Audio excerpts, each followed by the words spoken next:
Okay guys, this one is called Animal Friendship Collection. It's a really cool book because it has 3 books in one. The first book is called Best Friends Forever, Roscoe and Surya, and we read the first chapter of that in another video, so feel free to go listen to it. So we're going to start with the second book in this anthology, and it is Quest for Living Dinosaurs. Chapter 1, A Shot in the Dark. It was a warm night in May. I was walking along a beach in Trinidad, which is an island in the Caribbean Sea. It was almost midnight. The ocean waves rumbled and crashed onto the sand. Behind the beach, palm trees swayed in the damp breeze. Suddenly, a few yards down, I spotted dark shapes on the sand. They looked like huge rocks, but they were leatherback sea turtles. They were here to do something sea turtles have been doing for more than 100 million years. And I was hoping to shoot them. With my camera, of course. My name is Brian Scary. I'm an underwater wildlife photographer. It's my job to take pictures of animals that live in the sea. I fell in love with the sea when I was a child. I grew up in a small town in Massachusetts. We lived about an hour's drive from the beach. I was always asking my parents to take me there. When I wasn't at the beach, I was reading books or watching TV shows about ocean life. I really admired the sea turtles.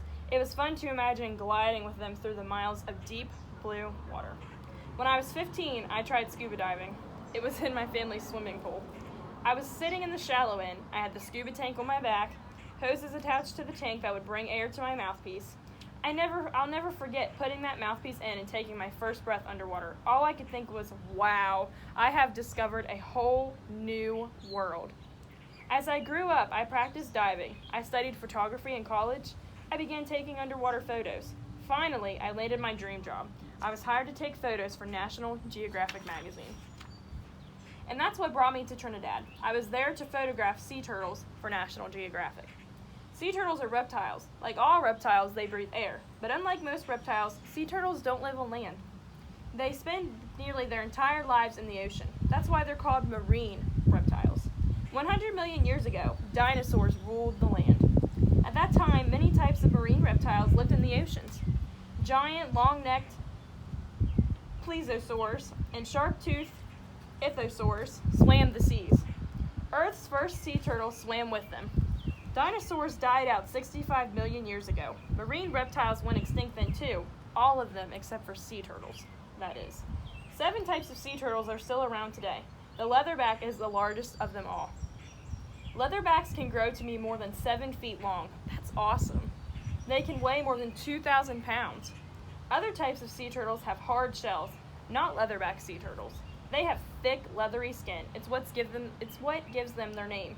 My assistant, Mauricio Handler, was with me on the beach. As we watched, the giant female leatherbacks began to dig their nests and lay their eggs.